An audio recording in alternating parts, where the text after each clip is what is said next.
குரு பிரம்மா குரு விஷ்ணு குருதேவ மகேஸ்வரா குரு சாட்சாத் பரபிரம்மம் தஸ்மை ஸ்ரீ குருவே நமஹ. வணக்கம். கடவுள் அருள் டிவி நேயர்களுக்கு இனிய உற்சாகமான காலை வணக்கங்கள். வணக்கம் நண்பர்களே. சுக்கிர கிரகம் ஒரு மாதம் பெயர்ச்சி உண்டு. ஆனால் சுக்கிர கிரகத்தில் ஒரு தனித்தன்மை என்னன்னாக்கா, குரு எப்படி பொன்னன் அப்படின்னு சொல்கிறதுல நம்ம ரொம்ப முக்கியமாக இருக்கிறோமோ, அவர் தேவகுரு. சுக்கிரன் அசுரகுரு. சில்வர் அப்படிங்கிறதுக்கு இவர் தான் தலைவர். வெள்ளி ரெண்டுமே பவர் கண்டக்டர். சுக்கிரன் ஆச்சாரியர். இந்த தேவகுருவானவர் அசுரகுருவானவர் ஆச்சாரியர். யாருக்கெல்லாம் ஆச்சாரியர்கள்? யாரெல்லாம் காரியங்களை உழைப்பால் செய்பவர்கள், விவசாயிகள், வைசியர்கள்னு சொல்லக்கூடிய வியாபாரிகள், இப்படி எல்லாருக்கும் அந்த ஆச்சாரியர்கள். இந்த ஆச்சாரிய தன்மையில் இவர் என்ன செய்வார்னா, நிறைய நுணுக்கங்களை சொல்லிக் கொடுப்பார். அவங்களுக்கெல்லாம் ஒன்றும் தெரியாதுப்பா, பாவம்ப்பா, நான் சொல்லித்தரேன்னு சொல்லுவாங்க இல்லையா, அப்படி இறங்கி வந்து தன்னுடைய கரங்கோத்து கைப்பிடித்து அவர்களை வழிநடத்த சொல்வார். அதனால தான் தேவகுரு விட சுக்கிரகுரு வணங்கும் போது உடனே அவர் பலன் கொடுத்து விடுவார் அப்படின்னு மனத்தில் வைத்துக் கொள்வோம். செல்வங்கள் அதிகமாக வேண்டும், ஆடம்பரங்கள் வேண்டும், கலைகளிலே பிரச்சனை இல்லாமல் நல்லா வாழணும். நிறைய பேருக்கு இந்த துலா ராசியில் இருக்கிறவங்க தான் இசையிலையும் நல்ல ஒரு கலை நிகழ்ச்சிகளிலும் மீடியா துறைகளிலும் நல்ல நுணுக்கங்கள்லாம் பெற்றிருப்பார்கள். மகிழ்ச்சி நிறைந்த விஷயங்களெல்லாம் இங்கே தான் நடக்கும். அப்போது சித்திரம் எழுதுறதுன்னு படம் வரையதெல்லாம் இங்கே தான் இருக்கும். அப்படி சுக்கிரனுடைய ஆட்சி, மூல திரிகோண ஆட்சி கொண்டது இந்த துலா ராசின்னு பேர். அப்படி சுக்கிரனை பற்றி அனைத்து விதமான விஷயங்களும் கொண்டது அந்த ராசி. காலபுருஷ தத்துவத்தின் 7ஆம் இடம் அப்படின்வா. கலத்திரம் அப்படிங்கிறதுனால ஆண்களுக்கு திருமண வயதில் இருப்பவர்களுக்கு பார்க்கக்கூடியது இந்த சுக்கிரனை பார்ப்போம். எங்கே இருக்கிறாங்க, சுக்கிரன் எங்கே இருக்கிறான்னு. பெண்ணை பார்க்கும்போது மேஷராசி அப்படிங்கிறனால செவ்வாயை பார்ப்போம்.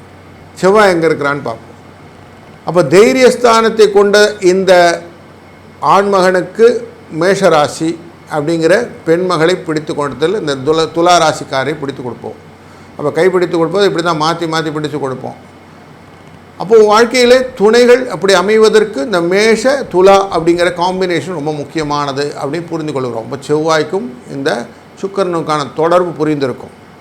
இப்படிப்பட்ட ஒரு நிகழ்வுக்கு இன்றைக்கு நாம் பார்க்கும்போது வர சனிக்கிழமை அன்னைக்கு 29 மே 2025 அன்று சனிக்கிழமை பஞ்சமி திதி அன்று சுக்கிரனானவர் பெயர்கிறார். இவர் 29/6/2025 வரைக்கும் இருப்பார். ஆனி மாதம் 15ஆம் தேதி வரைக்கும் இருப்பார்.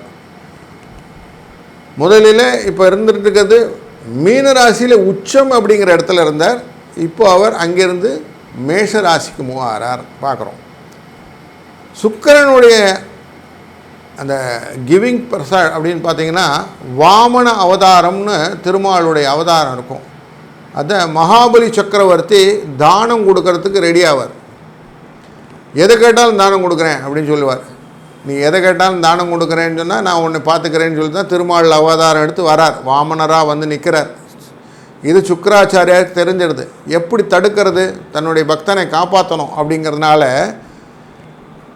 அந்த கமண்டலத்தில் தண்ணியை ஊற்றி அதை தாரவாத்துறதுன்னு சொல்லுவாங்க. அப்போ அந்த தாரவாக்குற அந்த கமண்டலத்துக்குள்ளார வண்டா போய் மறைச்சிருவார். தண்ணி வெளியில் வராமல் தடுத்துருவார். இது தெரிந்து கொண்ட சூக்ஷ்மதாரியான திரிவிக்ரமர் அழகாக என்ன பண்ணுவார், ஒரு தர்ப புல்லை எடுத்து அந்த கிண்டியில் குத்துவார். அப்போது இவருடைய கண் பாதிக்கப்படும். அப்போ கண் இன்றைக்கும் ஒரு சுருக்கத்தோடு இருப்பார், குருட்டுத்தன்மையுடன் இருப்பார்னு வச்சுக்கலாம். அப்படி இருக்கக்கூடிய சூழ்நிலை ஒரு கண் பாதித்த சுக்கிராச்சாரியார். அப்போ பாருங்கள், தன்னையே பலி கொடுக்க தடுத்து ஆட்கொள்ளக்கூடிய ஒரு நல்ல உள்ளம் இவர். அப்புறம் அவர் வெளியில் வர்றார். அதுக்கப்புறம் தாரவாக்குறாரு. அப்புறம் 3 அடி மண் கேட்குற அந்த வாமன அவதாரம் இருக்கிறது. 3 வைத்தது திருவிக்ரம அவதாரமாக தன்னை வாமனுடைய மகாபலியுடைய தலையிலேயே காலை வைத்து அவரை அடக்குகிறார் அப்படின்னு பார்க்குறோம். அப்படித்தான் அமிர்த கலசத்தை கொண்டு வரக்கூடிய அந்த நிகழ்விலும் இவர் செய்கிறார். அப்போது சுக்கிரன் எப்போவுமே துணை செய்வார் யாருக்கெல்லாம் அந்த எக்ஸ்ட்ராவாக யோசித்து செய்யக்கூடிய அடிநிலை தொண்டர்களுக்கு. அப்படின்னால சுக்கிரனுடைய பெயர்ச்சியை நம்ம முக்கியமாக பார்க்க வேண்டியிருக்கிறது. நாம் தொடர்ந்து ஒரு ராசிக்கும் சுக்கிரன் பெயர்ச்சியினாலே என்ன பலன் கிடைக்கும், அதற்கு தான் பரிகாரம் உண்டா என்று பார்ப்போம். கணவன் மனைவி பிரச்சனை தீர, பிரிந்தவர்கள் ஒன்று சேர, தகாத உறவில் இருந்து விடுபட, செய்வினையை செய்தவருக்கே திருப்பிவிட, எதிரிகள் உதிரிகளாக, வழக்கில் வெற்றி காண, வியாபாரத்தில் முன்னேற்றம் அடைய, பணம் பொன் பொருள் சேர 11 நாளில் உங்களது அனைத்து பிரச்சனைகளும் கேரள முறையில் பிரசன்னம் பார்த்து சரி செய்யப்படும். உடனே தொடர்பு கொள்ளுங்கள். ஜெயா டிவி புகழ் மேல்மருவத்தூர் ஞானகுரு அவர்களை. வணக்கம் ரிஷபராசி அன்பர்களே, உங்கள் ராசியிலிருந்து பார்க்கும்போது 12ஆம் இடமான மேஷராசிக்குள்ளரை சுக்கிர பகவான் பிரவேசிக்கிறார். நல்லதா கெட்டதா அப்படின்னு பார்த்தீங்கன்னா, துலா ராசிங்கிறது உங்கள் ராசியிலேருந்து 6ஆம் இடம், 6க்குரியவன் 12இல் இருப்பார் அப்படின்னு வைத்து கொண்டோம்னா நல்லது.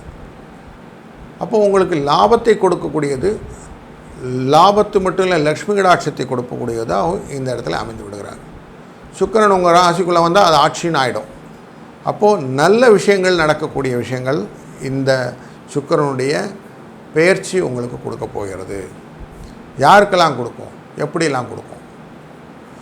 முக்கியமாக கலைத்துறையிலே இருக்கக்கூடிய அன்பர்களுக்கு ஒரு மீடியா பர்சன் சொல்லுவோம் இல்லையா, அந்த மீடியா ரிலேட்டடாக எல்லாத்துக்கும் ஒரு நல்ல ஒரு வாய்ப்பு இருக்குது, ஒரு ரெகக்னிஷன் இருக்குது. பெரிய பட்ஜெட்டட் படங்கள் எடுக்கக்கூடிய ப்ரொடியூசர்ஸ்க்கு நல்ல ஒரு வாய்ப்பு. செல்வங்கள் பெருகுவதற்கு, வளர்ச்சியை கொடுப்பதற்கு வாய்ப்பு உண்டு. ஆடம்பரமான ஒரு சூழ்நிலை காட்டும், மகிழ்ச்சியை கொடுக்கும், இன்பத்தை பெருக்கும். இசை கலை இதிலெல்லாம் அவார்ட்ஸ் வர்றதுக்குன்னு வாய்ப்புகள் உண்டு. சினிமோட்டோகிராஃபி அப்படின்னு சொல்லுவோம் இல்லையா, அதுலேயும் கோரியோகிராஃபி அப்படின்னு சொல்லுவோம் இல்லையா, அதுலேயும் இதெல்லாம் லாபத்தை கொடுக்கக்கூடிய சூழ்நிலை காட்டுகிறது.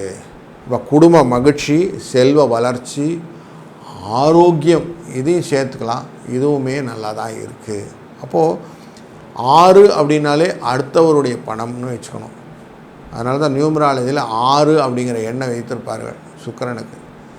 அடுத்தவருடைய பணத்தை போட்டு தான் நம்ம முதலீடாக நம்ம சினிமாலாம் எடுக்கிறோம். அதே போல் பெரிய பெரிய வளர்ச்சி கொன்ற இந்த துணி வியாபாரங்கள், சில ஸ்டாக் மார்க்கெட்டில் இன்வெஸ்ட் பண்ணக்கூடிய புரோக்கர்ஸ், இவங்கெல்லாம் பார்த்திங்கன்னா தன் பணம் இருக்காது, அடுத்தவருடைய பணங்கள் இருக்கும். இவர்களுக்கெல்லாம் இது நல்ல காலம். லக்ஷ்மி வரவுகளை கொடுப்பார். எதிர்பாராத நன்மைகளை பெற்றுத்தருவதற்கு ரிஷபராசி அன்பர்களுக்கு வாய்ப்பு கொடுக்கும். ரொம்ப நாளாக சில அன்பர்கள் சொல்லுவாங்க, எனக்கு ஒன்றும் பெரிய பணம் ஒன்றும் வரலைங்களான்னு சொல்லி. இந்த பீரியடில் பணம் வரத்துக்கு வாய்ப்பு இருக்குது. சுக்கிரனால் மட்டும்தான் வந்துடுமா சார் அப்படின்னு கேட்டிங்கன்னா, உங்களுடைய ராசியிலேருந்து பார்க்கும்போது ராகுவும் பெயர்ந்திருக்கிறார், 11ஆவது இடத்துல சந்திரனும் சனியும் அமர்ந்திருக்கிறார். அப்போ எல்லாம் உங்களுக்கு சேர்ந்து பண வரவை நல்லா மிகைப்படுத்தி கொடுக்கக்கூடிய சூழ்நிலை இருக்கிறது. அப்போ நல்ல காலம் இந்த ஒரு மாதத்தில் அழகாக இருக்குது. அப்போ இந்த காலத்தில் நீங்கள் கரெக்டாக இன்வெஸ்ட் பண்ணினீங்கன்னா நல்ல ரிட்டர்ன் வரும். இதுவும் நல்லா புரிஞ்சிக்கலாம். ஸ்பெக்குலேட்டிவ் இன்வெஸ்ட்மெண்ட், உங்களுடைய ஸ்டாக் மார்க்கெட்டில் இருக்கக்கூடிய இன்வெஸ்டர்ஸ்க்கும் இந்த பீரியட் நல்ல பலனை கொடுக்கும். ஹை ரைஸ் அப்படின்னு சொல்லுவோம், டக்குன்னு ரைஸ் ஆகக்கூடிய சூழ்நிலைகள் காட்டுகிறது. சில்வர் ரிலேட்டடாக சிலவங்க ட்ரேட் பண்ணிகிட்டு இருந்தீங்கன்னா அந்த சில்வர் இவங்களுக்கெல்லாம் ப்ராஃபிட்டு கொடுக்கும் அப்படிங்கிறதும் சூழ்நிலையும் காட்டுறது. அப்போது உங்களுக்கு நல்ல ஒரு ஆப்பர்ச்சுனிட்டியை கொடுக்கக்கூடிய இந்த சுக்கிர பயிற்சி நீங்கள் கேபிட்டலைஸ் பண்ணிக்கணும்னா என்ன பண்ணணும்? ஏதாவது ஒரு பரிகாரம் பண்ணணும் இல்லையா? எளிய பரிகாரமாக நீங்கள் பண்ணக்கூடியது, ஏழை எளியவர்களுக்கு நல்ல விஷயத்தில் இந்த தையல் மிஷின்னு சொல்லுவாங்க இல்லையா, அந்த மாதிரி அது நலிவுற்ற பெண்களுக்கு தையல் மிஷினை நீங்கள் வாங்கி கொடுக்கறது ஒரு நல்ல பரிகாரம். அதே போல் பால் அபிஷேகம் பண்ணுறது ரொம்ப நல்லது. பாயச நைவேத்தியம் பண்ணுறது, இந்த லக்ஷ்மிக்கும் அம்மனுக்கும் பண்ணுறது உங்களுக்கு வாழ்க்கையிலே வளத்தையும் நலத்தையும் செய்து கொடுக்கும் அப்படின்னு சொல்கிறாங்க. சுக்கிரனுடைய பரிகாரத்துக்கே முக்கியமான பரிகாரம் மொச்சை அப்படிங்கிற தானியம்.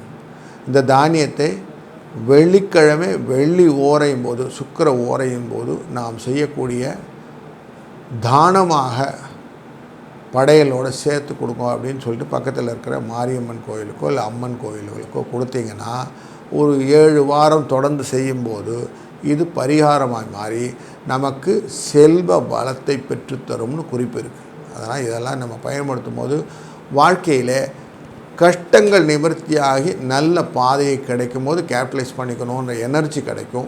அதை இப்போது நம்ம ரிஷபராசி அன்பர்களான நீங்கள் பயன்படுத்தும் போது ஒரு தெளிவும் வரவும் கிடைக்கும். இதுவே உங்கள் வாழ்விலே நல்ல மகிழ்ச்சியை கொடுக்கட்டும். கடவுள் அருள் டிவியை பார்த்தமைக்க நன்றிகள். மேலும் இது போன்ற தகவல்களை தெரிந்து கொள்ள கடவுள் அருள் டிவியை சப்ஸ்கிரைப் செய்யுங்கள். மறக்காமல் பெல் ஐக்கானை கிளிக் செய்யுங்கள். கணவன் மனைவி பிரச்சனை தீர, பிரிந்தவர்கள் ஒன்று சேர, தகாத உறவில் இருந்து விடுபட, செய்வினையை செய்தவருக்கே திருப்பிவிட, எதிரிகள் உதிரிகளாக, வழக்கில் வெற்றி காண, வியாபாரத்தில் முன்னேற்றம் அடைய, பணம் பொன் பொருள் சேர 11 நாளில் உங்களது அனைத்து பிரச்சனைகளும் கேரள முறையில் பிரசன்னம் பார்த்து சரி செய்யப்படும். உடனே தொடர்பு கொள்ளுங்கள். ஜெயா டிவி புகழ் மேல்மருவத்தூர் ஞானகுரு அவர்களை.